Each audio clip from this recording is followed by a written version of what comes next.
Buenos días, mi nombre es Santiago Cardona. En el día de hoy vamos a dar comienzo al módulo de insuficiencia cardíaca del curso superior de cardiología y vamos a comenzar con esta charla de la que vamos a hablar del modelo neurohormonal en la insuficiencia cardíaca. Para dar comienzo, vamos a comenzar con algunas definiciones. La insuficiencia cardíaca puede ser definida de diversas maneras. Por ejemplo, Bramwell la define como un estado fisiopatológico en el cual una anomalía en la función miocárdica impide que el corazón expulse la sangre necesaria para los requerimientos metabólicos de los tejidos periféricos, o lo hace únicamente mediante elevación de las presiones de llenado. Por su parte, la Sociedad Europea de Cardiología la define como un síndrome clínico, caracterizado por síntomas típicos que puede ir acompañado de signos causados por una anomalía cardíaca estructural o funcional que producen una reducción del gasto cardíaco o una elevación de las presiones intracardíacas en reposo o estrés. Con respecto a algunos datos epidemiológicos, podemos ver que la prevalencia y la incidencia a nivel mundial han ido en ascenso, que sigue un patrón exponencial relacionado con la edad. Esta mayor prevalencia de la insuficiencia cardíaca se correlaciona con la mejoría en el tratamiento de las enfermedades, otras enfermedades cardíacas como la coronaria, valvular y arritmias, y teniendo en cuenta que la insuficiencia cardíaca representa la vía final común de todas ellas, es lógico eh, que haya un aumento de la prevalencia a nivel mundial. Representa altos índices de hospitalización, invalidez y mortalidad, con enormes costos en el sistema de salud. Con respecto a la etiología, es diversa. Dentro de las más frecuentes está la enfermedad coronaria, isquémica, la hipertensión arterial, enfermedades valvulares o del miocardio, y las arritmias, entre otras etiologías menos frecuentes, las enfermedades pericárdicas, endomiocárdicas, estado de gasto elevado, sobrecarga de volumen, daño inmunológico, inflamatorio, infiltración, alteraciones metabólicas, genéticas o tóxicas. Con respecto a la clasificación, hay diversas maneras de clasificar a la insuficiencia cardíaca, respecto a la etiología, respecto al curso, respecto a la presentación. Una de las formas de clasificar, la que más utilizamos, es de acuerdo a la fracción de eyección.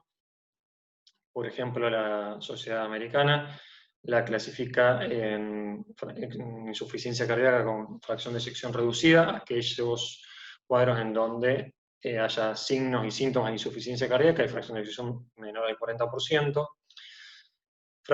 Insuficiencia cardíaca con fracción de eyección preservada, en los casos que tengan una fracción de eyección mayor al 50%, y de rango intermedio, aquellos casos en los que la fracción de eyección se encuentra entre el 40 y el 49%. Respecto a la evolución de la insuficiencia cardíaca, podemos identificar diferentes etapas. Un estadio inicial donde hay un riesgo alto de insuficiencia cardíaca, pero todavía no hay síntomas. Por ejemplo, un paciente con hipertensión arterial, sería este caso. En el estadio siguiente ya observamos estamos en presencia de cardiopatía estructural, pero no ha desarrollado síntomas y signos de insuficiencia cardíaca. En el estadio C ya se presenta el síndrome de insuficiencia cardíaca con signos y síntomas en contexto de la cardiopatía estructural. Todo esto tiene una correlación con el tratamiento que uno realiza, donde ya empieza con cierta medicación que se va a ir viendo en clases siguientes, u otros procedimientos como resincronización, revascularización y demás. Y por último, un estadio final, la fase D, donde los síntomas son ya refractarios y se requieren intervenciones de alta complejidad, como por ejemplo el trasplante o dispositivo de asistencia ventricular. Bueno, con respecto un poco más entrando a lo que me toca hablar hoy, que es el modelo neurohormonal, podemos observar que a lo largo del tiempo se han propuesto diferentes modelos para explicar a la insuficiencia cardíaca. En los años 40, 60 reinaba el modelo cardiorrenal, que posteriormente fue reemplazado por un modelo cardiocirculatorio basado fundamentalmente en control de frecuencia cardíaca, de arritmias y de hipertensión arterial. Y ya entrando en los años 90 y de la mano también en conjunto de los estudios clínicos controlados y randomizados, es que toma preponderancia el modelo neurohormonal, ¿sí? Donde en el contexto de todos estos estudios clínicos y del modelo neurohormonales, donde había un avance importante en el tratamiento de la insuficiencia cardíaca, sobre todo con fracción de eyección reducida, con el advenimiento de los IECA, antagonistas de aldosterona, beta bloqueantes y demás. En los últimos años se han puesto en discusión si hay un componente genético que participe del desarrollo de la insuficiencia cardíaca y de estrategias antirremodelado, ¿sí? Lo que podemos ver es que a lo largo de los años ha ido cambiando el enfoque sobre el cual uno trabaja. En su momento, en el primer momento, se actuaba básicamente sobre los síntomas, ¿sí? Por ejemplo, el control del volumen plasmático con diuréticos. Posteriormente, ya en épocas del modelo neurohormonal, se ha ido trabajando con el objetivo de evitar la progresión de la enfermedad, más allá del control de los síntomas. Y por último, en los últimos años, está en foco el buscar tratamientos que reviertan el fenotipo de insuficiencia cardíaca. Con respecto a la fisiología o fisiopatología de la insuficiencia cardíaca, tenemos un daño miocárdico primario que conlleva una disfunción ventricular. Secundaria a la disfunción ventricular, se activan ciertos mecanismos fisiológicos en el organismo, como por ejemplo el remodelado y la activación neurohormonal, las cuales están interrelacionadas, y se entra en una fase de insuficiencia cardíaca compensada, ¿sí? Posteriormente, por daño secundario, estrés oxidativo, inflamación y muerte celular que se va produciendo paulatinamente, aparece una progresión de los síntomas que a su vez generan un daño, aumentan el daño miocárdico y llevan un círculo vicioso de este proceso que en última instancia termina en la muerte. Estos cambios, estos mecanismos que cuenta con el organismo para contrarrestar la disfunción ventricular, el estado de insuficiencia cardíaca, en un primer momento son adaptativos, lo que permite que se entre en una fase compensada de la enfermedad. Con el correr del tiempo, esos cambios, esos mecanismos que eran adaptativos, terminan siendo mal adaptativos y ahí es cuando se observa la progresión sintomática y que finalmente lleva al fallecimiento del paciente. Entonces vamos a hablar un poco de esos mecanismos, ¿sí? En primera instancia de la activación neurohormonal, que tiene varios aspectos para considerar. Por un lado el sistema nervioso autónomo, por el otro lado la activación del sistema renina-angiotensina-aldosterona, por otro lado los sistemas vasoconstrictores y vasodilatadores y la inflamación. Con respecto a la activación del sistema nervioso simpático, este mismo tiene efectos a diferentes niveles. En nivel cardíaco produce una disminución de la respuesta de los receptores beta, lo que también se observa es hipertrofia de los miocitos, necrosis, apoptosis y fibrosis de los miocitos, disminución de la reserva de noradrenalina, disminución de la inervación simpática, mayor riesgo o mayor incidencia de arritmias y un empeoramiento de la función diastólica y sistólica.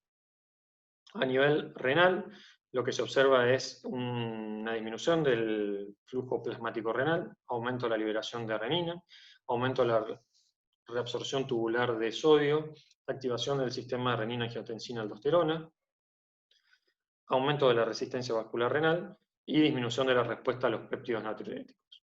Y a nivel vascular se observa vasoconstricción neurogénica y hipertrofia vascular.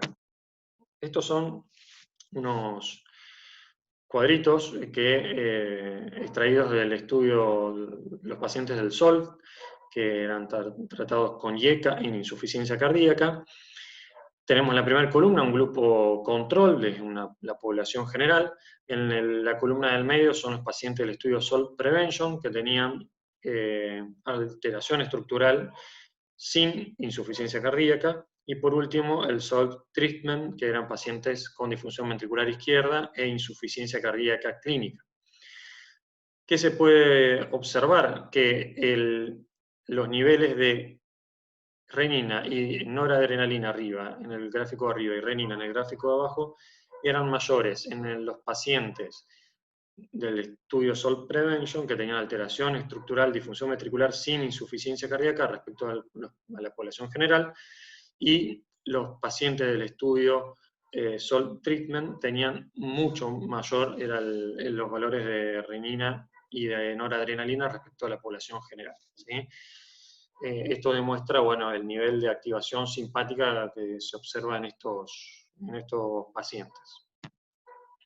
La noradrenalina, por su parte, produce mayor liberación de renina, arritmias, vasoconstricción, aumenta el consumo miocárdico de oxígeno y produce daño miocárdico. Respecto a la activación del sistema de renina-angiotensina-aldosterona, es en respuesta a diferentes mecanismos.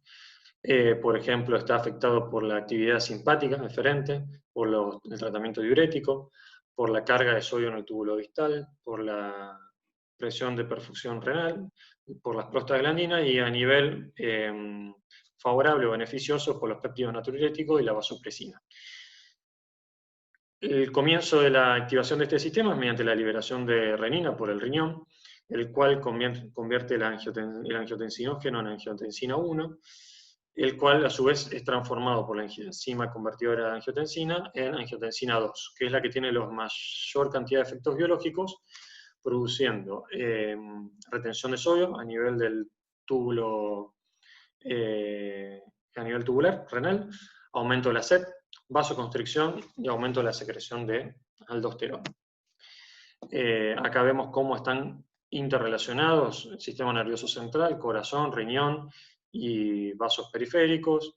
A nivel cerebral se liberan sustancias simpáticas que que actúan sobre el riñón y sobre los vasos fundamentalmente. El riñón, a su vez, activando el sistema renina-angiotensina-aldosterona, actúa a nivel periférico y a nivel cardíaco, y el corazón, por su parte, mediante los baroreceptores y con los aferentes de los nervios vasovagal y glosofaringio, actúan también a nivel central. Entonces, como están interconectados todos los órganos que estuvimos viendo. Hay otros sistemas vasoconstrictores, además del sistema de renina-angiotensina-aldosterona, y del sistema simpático, por ejemplo, la vasopresina, es la hormona antidiurética, produce vasoconstricción, cuando estimula los receptores B1A, produce vasoconstricción, hipertrofia, agregación plaquetaria, y cuando actúa sobre los receptores B2, produce retención de agua libre e hiponatremia.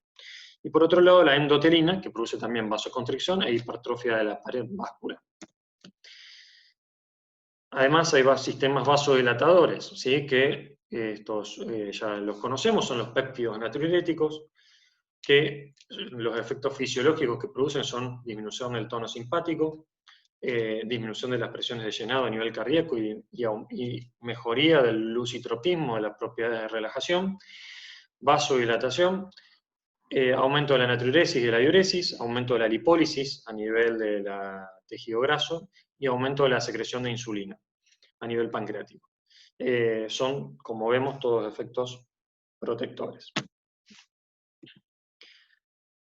Podemos ver que el sistema de los péptidos y el sistema de renina-angiotensina-aldosterona a nivel cardíaco actúan los dos. Habitualmente hay un sistema de equilibrio.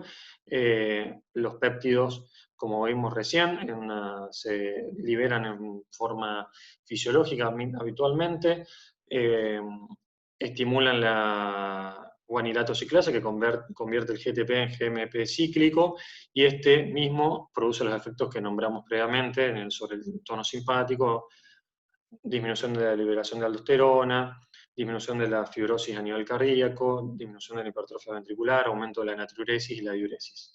Por el otro lado, el sistema renina-angiotensina, mediado por la angiotensina 2, produce los efectos opuestos con aumento de la resistencia vascular periférica, de la aldosterona, de la fibrosis cardíaca y demás.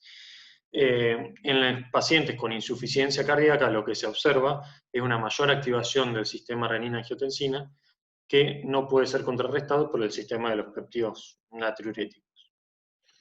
Sobre este punto, bueno, es donde actúan los inhibidores de la angiotensina y de la neprilicina, ¿sí? Que eso se lo van a ver en otras clases más adelante de tratamiento.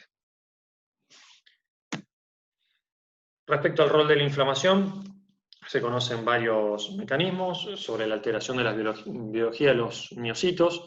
La inflamación produce hipertrofia de los miocitos, expresión de genes fetales, tiene efectos inotrópicos negativos, aumento de la agresión oxidativa. También tiene efectos en el nivel de alteración de la biología de las células diferentes a los miocitos, por ejemplo, conversión de fibroblastos y miofibroblastos, activación de receptores de angiotensina 1 de los fibroblastos, aumento de la secreción de metaloproteinasas por los fibroblastos, produce también alteraciones de la matriz extracelular con degradación de la matriz y fibrosis miocárdica, y se produce una pérdida progresiva de miocitos en secundario a mecanismos de necrosis y de apoptosis.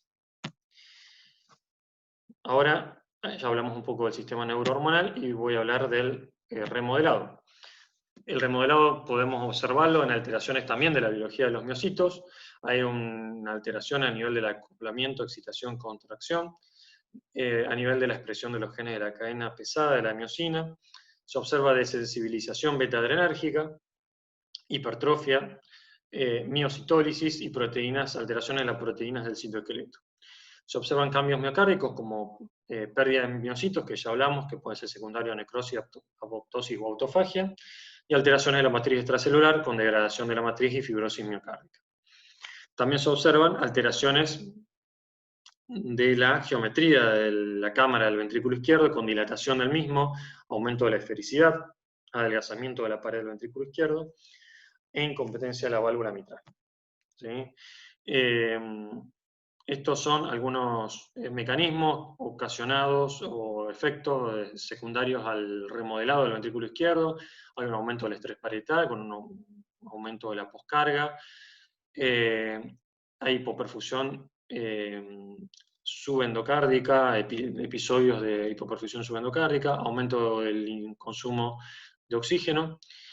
Aumento sostenido de la sobrecarga hemodinámica, empeoramiento de la activación de los mecanismos compensatorios y de sincronización miocárdica. Esto es lo que ocurre en un corazón de un paciente con un remodelado en contexto de la insuficiencia cardíaca. Vemos a la izquierda que en el control sano la carga total de fibroblastos es del 1.96%, mientras que en los pacientes con insuficiencia cardíaca se observó en este estudio un aumento hasta el 15% de la carga total de fibroblastos. Se puede ver la presencia de los mismos y la desorganización de las fibras. Por lo tanto, deberíamos plantearnos hoy en día si comprendemos completamente los mecanismos fisiopatológicos de la insuficiencia cardíaca, teniendo en cuenta que lo que se observa es el incremento de la hospitalización en insuficiencia cardíaca a lo largo de los años, esto desde los años 80 hasta los años 2000, donde ya se conocía el modelo neurohormonal, tanto en hombres como en mujeres. Se ha observado en más del doble de las hospitalizaciones por insuficiencia cardíaca. En cuanto al registro ADIR, podemos observar, por ejemplo, que en Latinoamérica la tasa de pacientes tratados pese a la evidencia con IECA no supera el 62%, lo mismo con los pacientes tratados con metabloqueantes, que rondan el 50%. Lo mismo se puede observar en los pacientes de Estados Unidos, donde el tratamiento con IECA o ARA no supera el 56%, lo mismo ocurre con los beta bloqueantes. Y en Argentina particularmente, este es un registro del año 2009, donde podemos ver, por ejemplo, la utilización de las medicaciones en pacientes con insuficiencia cardíaca con fracción de eyección reducida. En diferentes registros, el uso de los enzimas inhibidores de la enzima convertidora de angiotensina no supera el 75%, de los beta bloqueantes, que no superan en ningún caso el 65%, y de la espironolactona ocurre algo similar. También hay que destacar el bajo porcentaje de estudios con cine y coronariografía, teniendo en cuenta que la insuficiencia cardíaca, pacientes con disminución de la fracción, es la principal causa. Entonces, ¿es el modelo neurohormonal suficiente para explicar la progresión de la insuficiencia cardíaca? Algunos autores plantean un modelo biomecánico en donde hay otras comorbilidades que conducen a la disfunción miocárdica y al remodelado a través de disfunción microvascular e inflamación, como por ejemplo microangiopatía, hipertrofia, fibrosis, la misma inflamación y otras comorbilidades. Otros autores plantean un modelo inflamatorio, ¿sí? En este caso algunos plantean que deberíamos conocer bien hasta qué punto la inflamación es consecuencia de la insuficiencia cardíaca y no es causa, por ejemplo, y dirigir tratamientos en ese sentido. Respecto un poco al modelo biomecánico que nombraba anteriormente, donde hay un fenotipo para insuficiencia cardíaca que está establecido por una disfunción sistólica, por alteraciones de los miocitos en el miocardio y remodelado de las células y las cámaras. Todo esto conlleva un remodelado cardíaco sobre el cual se establece un círculo vicioso entre la disfunción sistólica y el remodelado. A estos diferentes aspectos es donde deberían estar dirigidos varios del tratamiento. Y a modo de conclusiones, podemos decir que la evolución del conocimiento y las nuevas alternativas terapéuticas han permitido mejorar la sobrevida y la calidad de vida de los pacientes con insuficiencia cardíaca. La prevalencia continúa en aumento tanto por los avances en el tratamiento de otras patologías cardiovasculares y no cardiovasculares, como por el aumento en la esperanza de vida de la población. Queda pendiente que todo el conocimiento adquirido en métodos diagnósticos y en alternativas terapéuticas beneficia a todos los pacientes con insuficiencia cardíaca. Vamos a ver posteriormente en el curso que hay mucha evidencia en determinados pacientes con insuficiencia cardíaca, sobre todo los que presentan reducción de la fracción de eyección, mientras que los que presentan fracción de eyección conservada, no hay evidencia clara para orientar el tratamiento. Hay que tener en cuenta que el síndrome clínico de insuficiencia cardíaca puede considerarse en términos asociados a varios modelos clínicos diferentes, incluido el cardiorrenal, el hemodinámico y el neurohormonal. Cada uno de ellos tiene sus puntos fuertes y débiles a la hora de explicar los mecanismos responsables de la insuficiencia cardíaca, así como de desarrollar nuevos tratamientos para tratarla. Por lo tanto, los modelos actuales para analizar los mecanismos de esta patología son inadecuados y no describen bien la progresión de la misma.